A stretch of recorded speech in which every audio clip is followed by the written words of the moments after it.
भाई किसी भाई साहब ने एक लंबा चौड़ा कमेंट भेजा है और बहुत ही सुंदर लिखा है। वो कहते हैं क्या जीवन में संघर्ष की कोई जगह नहीं होनी चाहिए? किसी वीडियो में शायद मैंने ऐसा बोला होगा कि भाई फालतू संघर्ष मत करो।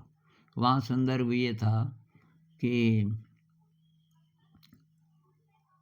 कोई कह रहा है कि मेरा बिल्कुल इंटरेस्ट नहीं है पढ़ाई लिखाई में और तो क्यों संघर्ष करें फालतू।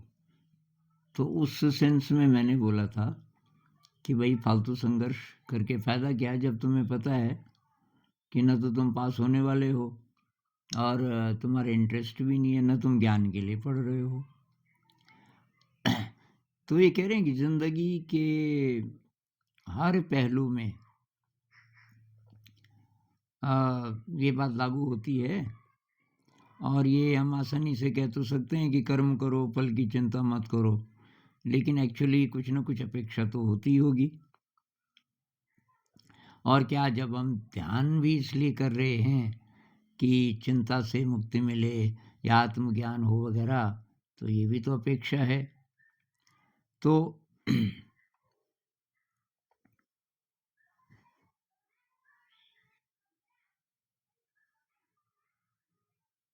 दूसरी बात तो ये भी कह रहे हैं कि जब हम जो चाहते हैं वैसा नहीं हो पाता, पूरी कोशिश करते हैं, जैसे कोई पेंटिंग बना रहे हैं पर वो बार बार बिगड़ जा रही है, वैसी नहीं बन रही जैसे हम चाहते हैं, तो फिर इस स्थिति से कैसे निपटें उससे जो निराशा होती है।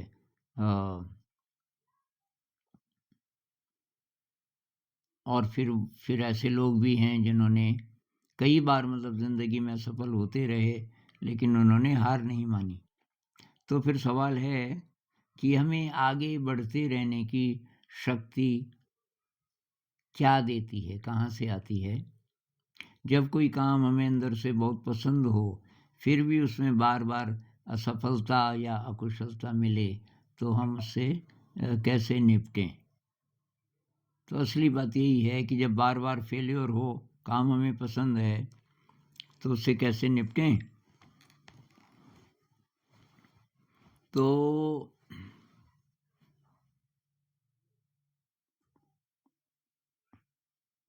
भई अगर अब आपका विज़न क्लियर है ना, कि आप क्या करना चाहते हो, वहाँ क्लैरिटी है। मुझे ये करना है, मुझे ये यात्रा करनी है। अब मान लीजिए कि यहाँ से और पूर्व दिशा में एक शिखर है और वहाँ एक मंदिर है, सचमुच भी है। तो कुछ लोग ट्रेकिंग करते हुए जाते हैं, तो किसी-किसी जगह से तो दिखता है मंदिर, लेकिन ज़्यादातर जगहों से नहीं दिखता। और नया आदमी है जिसको रास्तों का ठीक पता नहीं है, तो भटक सकता है बार-बार। और ये भी हो सकता है कि कल भी ट्राई किया था, कहीं का कहीं पहुँच गया, फिर वापस आ गया, मंदिर नहीं पहुँच पाया। फिर अगले दिन ट्राई किया, फिर अगले दिन ट्राई किया। अब वो ट्राई क्यों करता रहेगा? ये शक्ति उसके अंदर कहाँ से आएगी? तो भई एक तो वो ये ना माने कि ये फेल्योर है।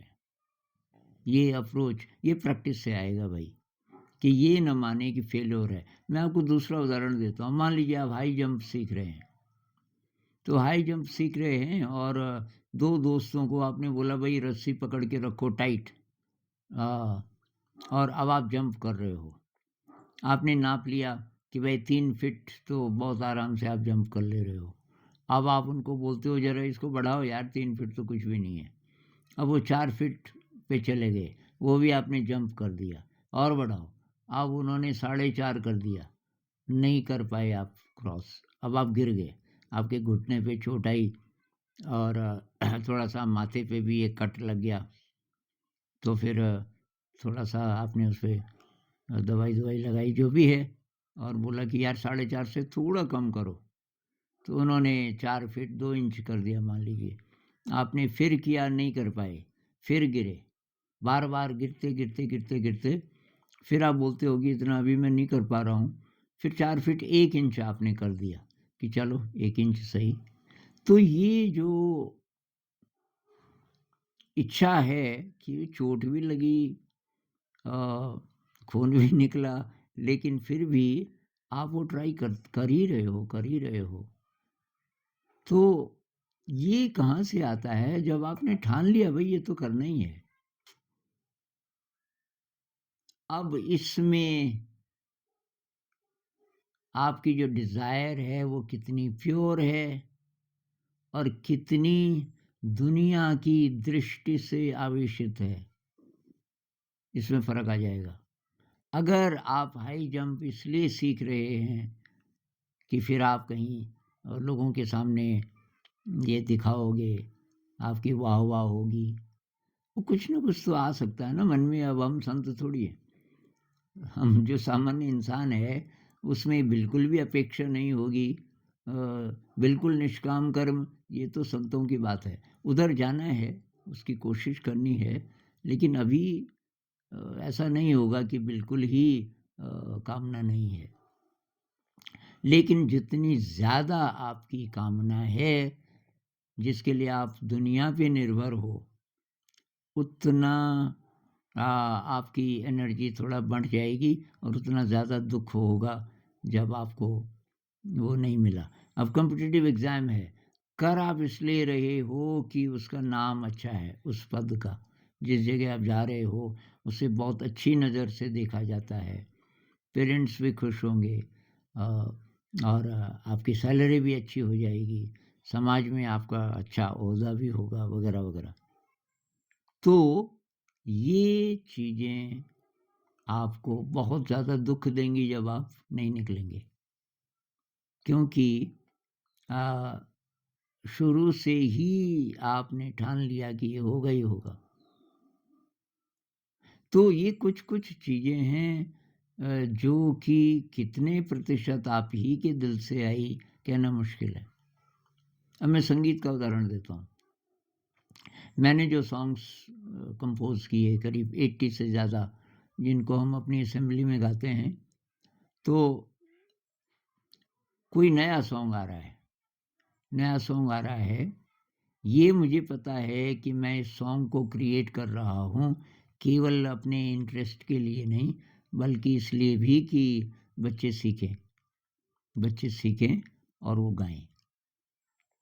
तो 2 साल तक किसी को पता नहीं था यहाँ कि ये सॉन्ग्स मैं कंपोज़ कर रहा हूँ।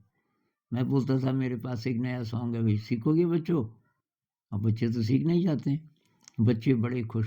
तो बच्चे जब खुश होते थे, वो मेरा रिवॉर्ड होता था कि भई ये जो सॉन्ग मैंने लिखा, ये अच्छा है, इससे उनको खुशी मिल रही है। तो डायरेक्ट कोई वाह-वाह वगैरह कोई एप्रिशिएट करे, ये तो बहुत कम हुआ इन सॉन्ग्स के कारण कोई मुझे एप्रिसिएशन मिला हो, उसकी अपेक्षा मुझे कभी नहीं रही।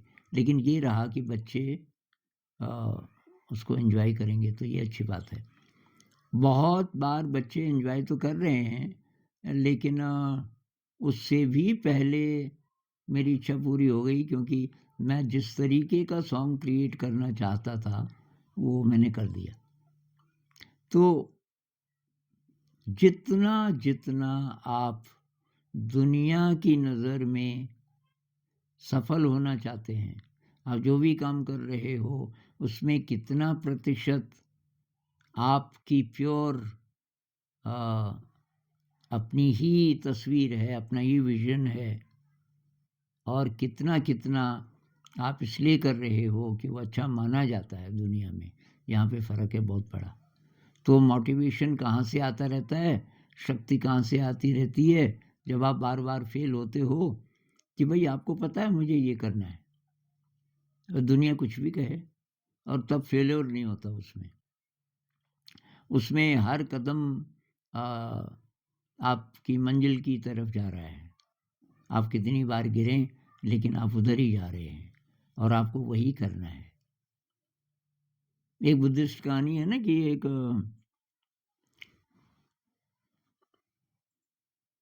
एक कोई आदमी था जो 20 साल से ध्यान कर रहा था पहाड़ की चोटी पे।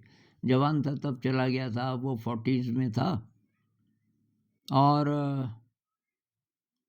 एक दिन उसे हल्का-सा डाउट होने लगा कि कुछ प्रगति हुई भी होगी कि नहीं। तो उसके पास एक बक्सा था जो वो चला था छोटा-सा। उसमें एक दर्पण था, मिरर। उसने निकाला, अपनी शक्ल देखी, कुछ-कुछ बाल सफ़ेद हो गए थे और उसके मन में ये बात आने लगी, मैंने तो ज़िंदगी को एन्जॉय ही नहीं किया, मैंने शादी भी नहीं की, केवल ध्यान ही किया, पर मुझे क्या मिला 20 साल में? और ज़्यादा व्याकुल होने लगा और उसने कहा कि नहीं, मैं तो वापस जा रहा हूँ शहर। और वो पहाड़ से नीचे उतरने लगा। बीच में एक जगह थी, वो क्रॉस रोड था, चौराहा टाइप था, पैदल रास्तों का, तो उसके पास वो बैठ गया। तो जहाँ चौराहा था उसके बीच में एक खड्डा जैसा था और उसमें रेत गिरी हुई थी। और वो रेत मतलब ऐसी जगह थी कि किसी को भी ठोकर लग सकती थी। फिर उसने ध्यान से देखा, एक चींटी, एक कण उठा के और 3-4 फीट दूर जाके एक दूसरा गड्ढा था रास्ते से अलग, उसमें डाल के फिर आ जाए, फिर दूसरा कण उठाए। तो उसको पता चल गया ये चींटी शायद रेत हटाने की कोशिश कर रही है। बहुत हँसा, क्योंकि वो रेत तो बहुत ज़्यादा थी, मतलब 4-5 किलो तो रही होगी। तो उसने कहा ये चींटी तो पता नहीं कितने जन्म भी ले ले तब भी नहीं कर पाएगी, क्या सोच के कर रही होगी ये अकेली चींटी। तो सिंबॉलिक कहानी है। तो उसने चींटी को पूछा, यार तू ये क्या कर रही है? क्या आपको दिखाई नहीं देता मैं यहाँ से रेत उठा के हटा रही हूँ इसको? नहीं, बीच रास्ते में कोई रेत ले जा रहा होगा, ये खच्चर-खुच्चर में लाद के यहाँ पे गिर गई। कि वो तो ठीक है, पर तू एक बार में एक कण ले जा रही है, तो ये तो लाखों कण होंगे, तुझे कितना समय लगेगा? तेरी तेरी ज़िंदगी कितनी है? उसने कहा एक ही ज़िंदगी नहीं है, मुझे तो यही काम करना है। इस लाइफ टाइम में जितना हो पाएगा हो पाएगा, फिर अगले लाइफ टाइम में, फिर अगले लाइफ टाइम में, जब तक ये रेत मैं हटा नहीं देती, मुझे तो यही करना है। तो ये डिटर्मिनेशन इस प्रकार का कहाँ से आएगा? ये आएगा जब आपने ठान लिया कि मुझे ये करना है। चींटी इसलिए नहीं कर रही है कि कोई देखेगा उसको, वो इसलिए कर रही है कि रास्ता अच्छा हो जाएगा और कोई उसको देखे या ना देखे। और ऐसे बहुत सारे लोग हैं। ये मैंने सुना है कि ये जो फ़िल्म बनी ना, 2 आँखें 12 हाथ, 60s में, बहुत कमाल की फ़िल्म, मैंने देखी, आप भी देखना। 2 आँखें 12 हाथ। कहानी ये है कि 6 कैदी हैं, बहुत खतरनाक, और एक आदमी उनके साथ काम करता है। वो खुद भी पुलिस ऑफ़िसर होता है शायद।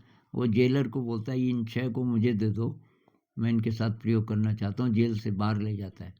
एक ज़मीन होती है कहीं, और और वो 6 के 6 बदल जाते हैं। उसमें कहना है, ऐ मालिक तेरे बंदे हम। तो मुझे पता चला कि ये जो फ़िल्म बनी 60s में, ये प्रयोग एक्चुअली किसी अंग्रेज़ ऑफ़िसर ने किया था, लेट 30s में या 40s में, एक्चुअली किया था और बहुत सफल रहा। तो ये जो फ़िल्म मेकर है, इसने उस अंग्रेज़ से बहुत ज़्यादा मदद ली। वो कि भई आप ये मतलब कैसे-कैसे किया? थोड़ा बताओ, मुझे तो मोटी-मोटी कहानी पता है। उस अंग्रेज़ ने बहुत ज़्यादा उसकी मदद की कि अच्छा तो ऐसा करो, ऐसा करो, ऐसा करो। मतलब जो उसका डायरेक्टर था, उससे ज़्यादा काम इस अंग्रेज़ ने किया। तो फिर ये जो जिसने फ़िल्म बनाई, उसने कहा भई आपका नाम सबसे पहले आना पड़ेगा इसमें, कि भई आपकी प्रेरणा से, आपके डायरेक्शन से ये हो पाया। उसने कहा खबरदार, मेरा नाम नहीं आना चाहिए कहीं भी नहीं। उसने कहा ये कैसे हो सकता है? भई आपके कारण ही ये फ़िल्म इतनी अच्छी बन पाई। उसने कहा कि नहीं, नहीं, नहीं। लेकिन ये फिर भी अड़ा रहा। ये जो फ़िल्म बनाने वाला, तो उसने कहा मैं कोर्ट में केस ले जाऊँगा कि मेरी इच्छा के खिलाफ इसने मेरा नाम डाल दिया इसमें। तो उसका नाम नहीं है, कहीं भी नहीं। लेकिन आप उसकी हिस्ट्री पता करें तो वो जो सारा काम है जिसने किया और इस फ़िल्म में जिसने इतनी मदद की, कोई नाम नहीं। तो इस प्रकार की हमारे अंदर शक्ति अगर आ जाए कि हम जो काम कर रहे हैं, हमारा विज़न एकदम क्लियर है और वो काम हम किसी स्वार्थ के लिए नहीं कर रहे और मतलब ये एलिमेंट्स कम से कम हों। 100% कोई उसमें स्वार्थ ना हो, कोई अपेक्षा ना हो, मैं ये नहीं कह रहा हूँ, थोड़ा बहुत तो होगा ही, लेकिन ये लोग क्या कहेंगे, एक तो ये ना हो। लोगों की नज़र में, दुनिया की नज़र में मैं जो करूँ वो अच्छा बोला जाए, ये ना हो और सारा जो उसका ध्यान हो इस पर हो कि मैं जो कर रहा हूँ, ये मतलब ह्यूमैनिटी के लिए अच्छा है और तो वो बेस्ट ढंग से उसको करेगा और एनोनिमस मेरा नाम ना हो तो अच्छा है। एए में ऐसा कहते हैं ना, अल्कोहलिक्स एनोनिमस सुना आपने? ये दारू जिनको लत पड़ जाती है नशे की, वो छुड़ाने की एक संस्था होती है कई शहरों में और उसका नाम ही है अल्कोहलिक्स एनोनिमस, गुमनाम शराबी, गुमनाम। तो उसमें फिर ये है कि अच्छा करो और गुमनाम रहो। हमारे यहाँ वो है ना, नेकी कर दरिया में डाल। नेकी कर दरिया में डाल का मतलब कि क्रेडिट मत ले। तो ये एए के 12 स्टेप्स हैं, इन 12 चीज़ों का ध्यान रखना पड़ेगा। जब छूट गई आपकी, ये लत छूट गई तो अब ज़िंदगी में कैसे जीना है? तो उसमें ध्यान है, ध्यान करो और सेवा करो। सेवा इस तरह से करो कि अ, नाम बिल्कुल नहीं, नाम की बिल्कुल चिंता ना हो। तो भई अब ये कहाँ से आएगा? ये आएगा जब आप ऑटोनॉमस हो जाएँ, मैंने एक वीडियो बनाया था, ऑटोनॉमस हो जाएँ, सचमुच स्वतंत्र हो जाएँ। जब आपकी ज़िंदगी आपके सिस्टम से चलने लग गई, तब आपको बाहरी दुनिया की कोई चिंता नहीं होती। आप जो कर रहे हैं, वो कर रहे हैं। हम ये जो स्कूल में नया प्रयोग कर रहे थे, कई लोगों ने बोला कोई तो देख नहीं रहा, आप तो अच्छा कर रहे हो, तो किसी पत्रकार को बुलाओ, इसको बुलाओ। मैंने कहा बिल्कुल नहीं भाई, ये हमारा काम नहीं है। और ना हमें अब ये इच्छा है कि ये इसमें जो अच्छाई है, ये फैले और लोग भी करें तो दुनिया की भलाई होगी। लेकिन ये इसलिए फैले कि तब नाम आए, कौन था जी, किसका आइडिया था जी, ये मेरा तो भाई बिल्कुल नहीं था। मुझे इस बल्कि इन चीज़ों से थोड़ा उलझन ही जो होती है। अब नाम हो गया तो लोग आएँगे मिलने, मैं नहीं मिलना चाहता फालतू। तो मतलब कोई गहरी बात पे कोई डिस्कशन हो रही है, तब अलग बात है। नहीं तो आपने अच्छा किया, आपको संतुष्टि मिली, बस बात खत्म। तो ये कैसे होगा? ये होगा भई आपको अपने ढंग से जीना सीखना पड़ेगा और बाहर से मदद मिलनी बहुत मुश्किल है। हमारे सारे सिस्टम्स, हमारे पेरेंट्स किसी-किसी के पेरेंट्स अलग हो सकते हैं, पर ज़्यादातर सब आपको सिस्टम्स की जो थिंकिंग है, दुनिया की जो थिंकिंग है, उसका गुलाम बना देते हैं पहले ही, कि तुम भी वैसे ही हो जाओ, तुम भी उसी दौड़ में शामिल हो जाओ। तुम्हारी इंडिविजुअलिटी ना रहे, तुम अपने ढंग से, मौलिक ढंग से ना सोच सको, ना कर सको। मौलिकता से लोग घबराते हैं क्योंकि आप अलग दिखते हैं एकदम। तो फिर तो प्रयोग करना पड़ेगा आपको। आपको अपने साथ प्रयोग करने निकल पड़ो। निकल पड़ो का मतलब फिज़िकली नहीं मैं बोल रहा हूँ, सब छोड़-छाड़ के साइकोलॉजिकली। साइकोलॉजिकली ये जितनी जगह आप बंद हैं, कैद हैं, यहाँ से बाहर निकलो। अपनी थिंकिंग डेवलप करो, अपना रास्ता डेवलप करो, आपको क्या करना है और क्यों करना है, उसकी छानबीन कर लो। आप सचमुच क्या ऐसा करना चाहते हो? और तब आप जब करोगे उसको, तो कितनी भी बार असफलता मिले, असफलता तब होती ही नहीं है, तब तो जर्नी है और उस जर्नी में हर स्टेप उस यात्रा का एक हिस्सा है। तो कहते हैं ना, disorder is part of order. कोई चीज़ ट्रांसफॉर्म हो रही है, कोई चीज़ आगे बढ़ रही है, उसमें बीच बीच में डिसऑर्डर्स आएंगे, उसी को लोग फेल्योर बोलते हैं।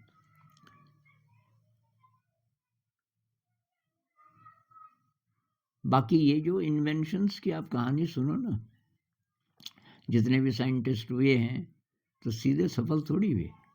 जिसने सिलाई की मशीन बनाई, आप उसका स्ट्रगल सुनो कि वो कैसे कैसे कैसे लगा रहा।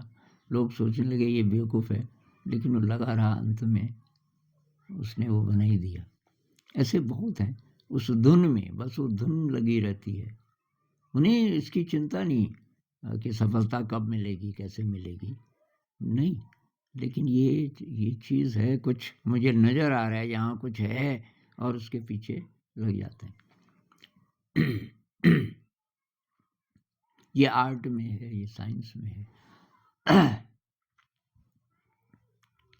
हमारे यहाँ ना ये डोसा बनाना नहीं आता था किसी को, वो तवे पे, अब नॉन स्टिक के तो हम खिलाफ हैं, मैंने कभी नॉन स्टिक पैन तो लेना नहीं है, और वो तवे पे वो कोशिश करें तो एक हैं हमारी टीचर, एक दिन शायद उसने ठान लिया कि मुझे तो सीखना है, लग गई, तो एक खराब हुआ, दूसरा खराब हुआ, तीसरा खराब हुआ, मेरे ख्याल से चौथा थोड़ा सा ठीक बना। 5 मिनट तक उसको समझ आ गया कि तवा कितना गर्म होना चाहिए, ये कितना डालना है, वगैरह वगैरह, और बहुत शानदार डोसा बनाने लग गई। तो ये हर चीज़ पे लागू होता है, छोटी से छोटी चीज़ से लेकर के बात वही है कि भाई अंदर की जिज्ञासा आपकी कितनी है, वो अपना रिवॉर्ड खुद है। और ये जो मेडिटेशन भी करते हैं कि जी इसके लिए उसके लिए उसके लिए, वो जितना ज़्यादा होगा उतना आपका ध्यान कमज़ोर होगा। जितना ज़्यादा हावी रिज़ल्ट है आपके ऊपर कि जी मुक्त होना है, मुझे निर्वाण की प्राप्ति चाहिए, मुझे स्ट्रेस फ्री होना है, ये जितना ज़्यादा होगा उतनी सफलता कम मिलेगी। वैसे भी होता है ना, ये परीक्षा के लिए एंग्जाइटी जितनी ज़्यादा होगी उतना आप याद नहीं कर पाओगे ढंग से, जितना आप, ये तो मेरा अपना उदाहरण है, क्योंकि मैंने परीक्षा के लिए पढ़ा ही नहीं। जब मैं एमए में पढ़ रहा था तो उससे पहले वैद्य जी ने बोला था, मैं 18 महीने तक इलाज चला, टांगें बेकार हो गई, एलोपैथी वालों ने बोला कि ये मर जाएगा 3 महीने में। फिर एक वैद्य जी ने ठीक किया। मेरी लाइफ स्टोरी में देखना, ये पूरी कहानी मैंने बताई है। पर वैद्य जी ने बोला तुम ठीक तो हो गए, अब पढ़ाई मत करो। मैंने कहा नहीं वैद्य जी, अब तो मुझे पढ़ाई करनी है, अब तो जोश आ रहा है, मैं ठीक भी हो गया। अरे कि तू फिर बीमार हो जाएगा, तेरे मन में, तेरे दिमाग पे बोझ पड़ेगा। मैंने कहा मैं परीक्षा के लिए ना पढ़ूं तो क्या? अच्छा, तुझे सपोर्ट कौन करेगा? उन्होंने भाई साहब को बुलाया, ये क्या बोल रहा है कि ये परीक्षा के लिए नहीं पढ़ेगा और कॉलेज जाएगा, कॉलेज की फीस। मैंने कहा मैं हॉस्टल में रहूँगा, कि वो सब दोगे आप? भाई साहब ने कहा ये जिंदा हो गया, ये जो करना चाहे। तो वो जो मुझे छूट मिली, तो मैंने तो वही पढ़ा, वही जो मुझे अच्छा लगता था, और मैं फर्स्ट आया। मेरी इंग्लिश ज़्यादा अच्छी नहीं थी, बीए तक मुझे ज़्यादा अच्छी इंग्लिश नहीं आती थी, लेकिन एमए में मैंने इतना पढ़ा और ओरिजिनल बुक्स पढ़ी। प्रिंटेड इन इंडिया कोई किताबों में पढ़ता ही नहीं था। मैंने कहा भी अंग्रेजी है, विदेशियों की भाषा है। Printed in New York, printed in great Britain, तो वो किताबें, और ऐसी किताबें जो पहली बार इशू हो रही थी लाइब्रेरी से। तो मैंने बहुत किताबें पढ़ी अपनी जिज्ञासा के लिए। फिर परीक्षा आई, फिर मैंने कहा यार बैठूं कि ना बैठूं। तो मैंने कहा मैं बहुत ऑड लगूंगा, सारे पूछेंगे यार इतनी मेहनत की तूने, और तो परीक्षा में क्यों नहीं बैठ रहे? कि चलो बैठ जाते हैं। लेकिन मेरे लिए वो खेल था, और मैंने उसमें रहीमदास, कबीरदास, मीराबाई, तुलसीदास सब कोट कर दिए, जो जो मुझे आता था। जो रेलेवेंट होता था, जैसे आजकल होता है ना फ़ोन पे कि जब मैं था तब हरि नहीं, कबीर साहब बोलते हैं ना, तो JUB जब ऐसे करके, और मैं फर्स्ट आ गया। सब हैरान, क्योंकि सबने कहा ये ऐसी-ऐसी किताबें पढ़ता है, इसका तो फेल होना पक्का है। तो ये किसी को मैंने बताया ही नहीं था, मैं परीक्षा से मेरा मतलब ही नहीं है। तो जितनी ज़्यादा परीक्षा की चिंता हो, उतना आपका रिज़ल्ट खराब होगा, परफ़ॉर्मेंस वीक होगी। जितना आप ज्ञान के लिए पढ़ोगे, तो परीक्षा में आप पास नहीं भी होगे, पहले तो आपकी परफ़ॉर्मेंस बेस्ट रहेगी, क्योंकि आपका स्ट्रेस नहीं था, आपने जो पढ़ा, वो पूरा ढंग से पढ़ा। लेकिन आपको ज्ञान प्राप्त हुआ, मतलब क्योंकि इंटरेस्ट था, ज्ञान हम उसी को तो बोलते हैं जिसमें दिलचस्पी हो। बाद में चाहे हम बोलें यार वो सब मैंने पढ़ा, वो ख़ास वो नहीं है अब इम्पोर्टेंट मेरे लिए, पर उस समय तो था, क्योंकि आपकी जिज्ञासा थी। तो भई जिज्ञासावश अगर हम ज़िंदगी जिएँ, हर काम करें, कोई फेल्योर नहीं, क्योंकि हमारी कोई मंज़िल नहीं है निश्चित कि वहाँ पार करना है, ऐसा वाला नहीं है। बहुत बार मंज़िल होती है, जैसे आपको कोई मूर्ति बनानी है, कोई पेंटिंग बनानी है मान लीजिए, आपके मन में कुछ है, ऐसी पेंटिंग बनानी है, मन में कुछ है, वैसा बन नहीं रहा तो खराब हो रहा है, आप फिर ट्राई करो, फिर ट्राई कर रहे हो, फिर आप करते जाओगे, क्योंकि आपको मज़ा आ रहा है उसमें। असली बात है, मज़ा आ रहा है, तो संघर्ष नहीं है। एक दृष्टिकोण से देखो तो बहुत ज़्यादा संघर्ष है। वो जो रस्सी कूद का उदाहरण है, कोई एलियन आ जाए, जिसको पता ना हो, तो वो तो सोचेगा कि इसको पनिशमेंट मिला है। ये कोई होगा जिसने इसको ये सज़ा दी हुई है कि चल जंप कर। अरे जो 2 हैं ये इसकी सज़ा को कम ज़्यादा करने वाले हैं कि भाई उठाओ रस्सी, और वो फिर गिर गया, और फिर गिर गया, उसको चोट लग रही है और वो फिर भी कर रहा है उसी काम को, इसका दिमाग खराब हो गया है।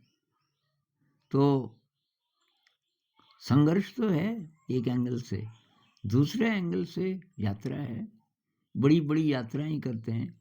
भाई हुएन-सांग कितने हज़ार किलोमीटर चल के मतलब ऊँट पे आया होगा, लेकिन कहाँ से, चाइना से तकला-मकान का मरुस्थल पार करके ये ये कारवां जो चलते थे व्यापारियों के, उनके साथ, और कितना टाइम लगा होगा, आप पता करना। और कैसे करके फिर बैक्ट्री आया जिसको अफ़गानिस्तान कहते हैं, फिर खैबर दर्रा आया, फिर उसने वो पार किया, और उसकी पहली कल्पना ये थी कि मैं जब पहुंच जाऊंगा भारत, तो मुझे तक्षशिला को देखना है, क्योंकि फाहियान ने उसका वर्णन किया था, बहुत कमाल का, ऐसा नगर दुनिया में दूसरा मिलना मुश्किल है, इतना सुंदर। तो कश्मीर के इलाके में तक्षशिला, तो पहुंच तो गया वहाँ पर, वहाँ तो कुछ था ही नहीं। फिर किसी बूढ़े ने पूछा, कोई गांव का रहा होगा, भाई तुम कौन हो, क्या देख रहे हो यहाँ? उसने कहा मैं चाइना से आया हूँ इंसान, यहाँ पे तो नगर था तक्षशिला। अरे उसने को तो ध्वस्त हो गया, काफ़ी टाइम हो गया, क्योंकि ये बात है 7th सेंचुरी की मेरे ख्याल से, और तक्षशिला तो 150-200 साल ही ख़त्म हो गया था, यहाँ कुछ नहीं है। कि ये तो बुद्धिस्ट यूनिवर्सिटी थी, मैं तो वही तो पढ़ने आया कि ऐसा है, आप नालंदा चले जाओ, नालंदा बहुत बड़ी यूनिवर्सिटी है, वहाँ चले जाओ। तो ये आदमी इतना दूर से, वो शक्ति कहाँ से आती है? तो अंदर एक विजन है, अंदर एक संकल्प है, मुझे यही करना है, वो होना चाहिए, और वो ये सिस्टम उसको वीक कर देता है। जो पढ़ाई लिखाई का सिस्टम है, परीक्षा का सिस्टम है, मैं इसलिए इसके खिलाफ बोलता हूँ। ये मनुष्य की जो अंदर की असली वाली जो उसकी एनर्जी है, उसको गलत चैनल में डाल देता है और हम लिमिटेड हो जाते हैं। खैर इस पे और बात करेंगे।